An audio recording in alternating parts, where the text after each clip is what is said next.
You know what time it is? That's right. It's right around 7 p.m. It's time to relax, chill, and unwind with your girl Shar, the super chick, on the evening wine time.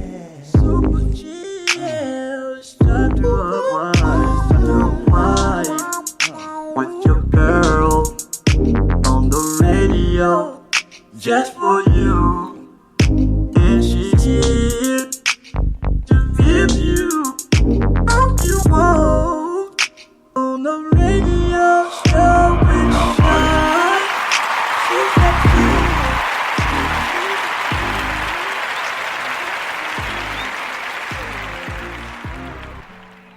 Hey everybody, it's your girl Shar, the super chick. Guess what day it is? That's right, it's hump day and it's right around 7 p.m. First of all, I want to welcome you all to tonight's show. I want to make sure that you have your favorite beverage. Now, I did it a little different. I started out with the Oliver wine, but I switched over to a champagne, and I'll talk about that. But I am on the Oliver wine. So I want to make sure that you guys have your favorite beverage. Make sure that you're tuned in. Make sure that you are relaxed, have your mind right. Anything that you want to ask, you guys can hop into the chat. If you want to chat, you have to get into the Spreaker chat. So my listeners that want to chat with us, ask us questions. I do have a special guest, by the way. Her name is Rachel. She comes from Seattle, but she's here now. But Rachel is going to be my guest tonight, and we're going to do what we do best. So make sure if you guys want to chat, you want to go to Spreaker.com, the evening wind down with Shar. I can see you. If you pop into the chat room, I'll see you. I'll answer your questions. If you have questions for myself, you have questions for Rachel, make sure you're doing that. And also, make sure that you're following the show on all the platforms, because it's very important to, just push that. And I can't say how much I appreciate you guys. With saying that, I want to welcome Rachel to the show. This is her first time on the evening wind down. So if you guys would be so kind in helping me welcome Miss Rachel to the show, please welcome Rachel to the show.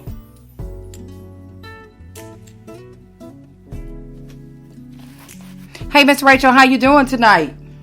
Hey, Shar, I'm doing great. I'm really glad to be here. Nervous, of course. There is no need to be nervous. I hope you got your wine, right? What you winding down to? I do. I have a Stella Rosa Black. Okay. I like black. Actually, I like all the Stellas. Some of them are a little too sweet, but the black is actually just right. So Yeah, it is. It's real nice. That's a good wine to wind down to. Guys, make sure you have your favorite beverage. Make sure you guys are liking, sharing the show, supporting the show. I don't ask for much. I just ask for a little bit of love, but I do appreciate you all. Special shout out to my biggest fan. This guy has been rocking with me throughout my whole podcast career, and his name is Jason Teeters. Jason, much love to you, and I just want to thank you for all your support in everything that you do in motivating and just being so kind, your kind words towards the show. So thank you, Jay. Shout out to you. Shouts out to my man T Swain for doing the opener for my show. Everybody knows T Swain. Me and T Swain goes back like flip-flops in baseball caps backwards. So have to always give him a shout out. They probably say, why should you always shouting him out? Because you have to support the people that support you. So if you guys do not have T Swain's latest album, make sure you get it. And I'm pretty sure all you have to do is just Google T Swain and he'll come up. But you have to support the people that support you. A lot of times people will say support, but then they don't support other people. So people, you have to support your friends. We got to start supporting each other and keep the chain rolling, and the world will be a better place. So back to the show. I met Rachel this weekend, and people have auras, and you talk a little bit and you learn a lot about people. Well, Rachel and I, we have a lot in common. We have a lot in common with the past guests that's been on our show. And Rachel would like to tell her story of what she's been through. And I know we've been on the domestic violence trail, and we're going to stay on that trail right now, because you never know who you might be able to help. And all it takes is one message to get through to somebody that may be wanting to know, how do I get out of this situation? What do I do? Who do I run to? And when you hear survival stories from other women that has been in that situation, it really helps. So Rachel, I'm going to go ahead and let you tell the listeners a little bit about yourself, and then we're going to get right to it. Thank you, Shar. I really appreciate it. Hi, everyone. Thanks to all of those that I know that are tuning in. I love all of you and appreciate your support. Just like Shar said, I have a wonderful support network, which is so important if you are going through anything, any type of physical, emotional, or spiritual abuse. A little bit about myself. As Shar mentioned, I grew up right outside of Seattle, Washington. I was a biracial child of a white mother, and my father was not in my life. He chose not to be in my life. And at 8 years old, when I met him, I think I knew that, but at 8 years old, you don't really process all of that. And he died when I was 11 years old. So the only male figure I really had in my life was my mother's brother and uncle. And looking back, I realized that I was always trying to please him, because I was very creative, and I baked and I made things and I would present them to him. And he always told me it wasn't good enough. Oh, you could do this a little better. You could do that a little better. So looking back in hindsight, I found myself always wanting to please others and be approved of and different things like that. And when I was 14 years old, I was a dancer, a ballerina, a tap dancer, all of those things, always into musical theater.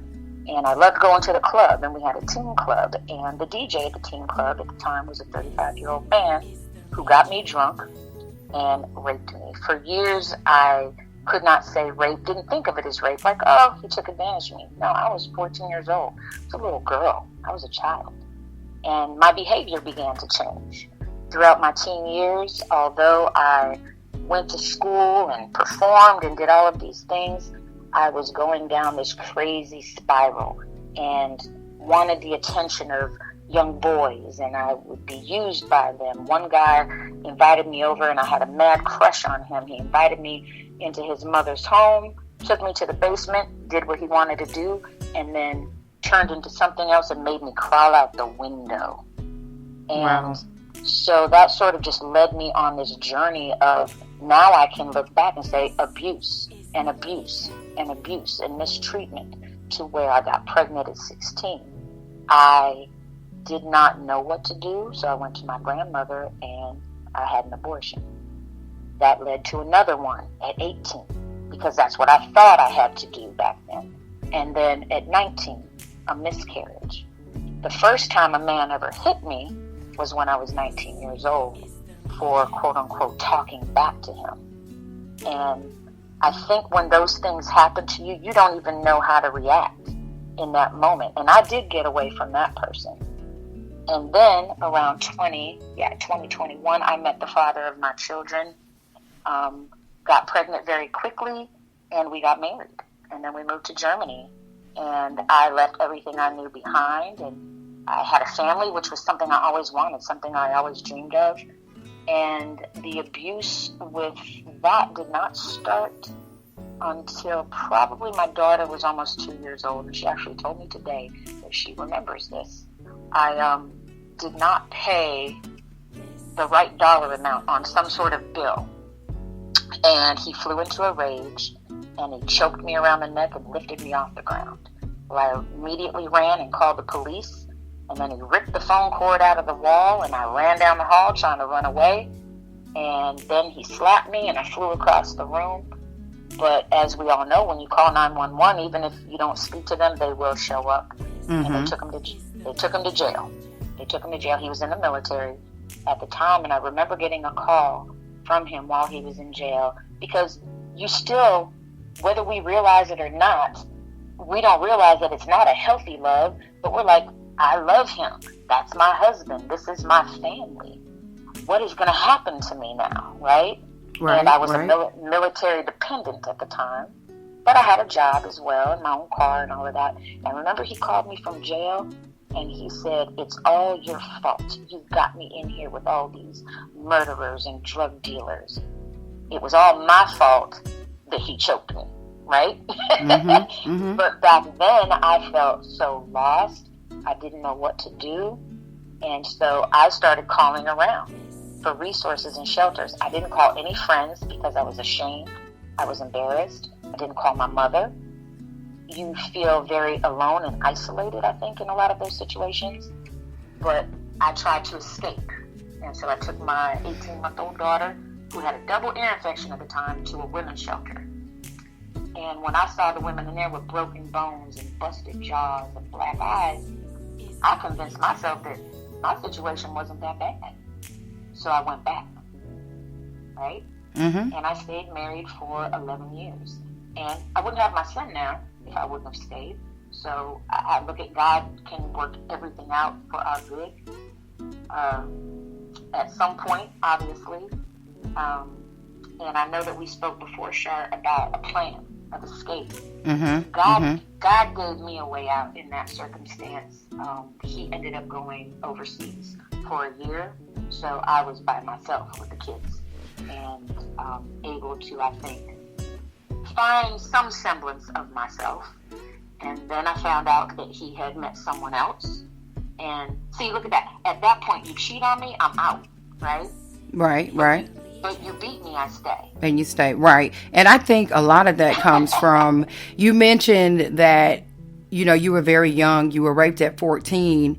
And I can only imagine the mind of a 14-year-old and you be taken advantage of and you still not wanting to acknowledge the fact that you were raped. But it was almost like you were protecting the guy that raped you because you couldn't even say that he raped you.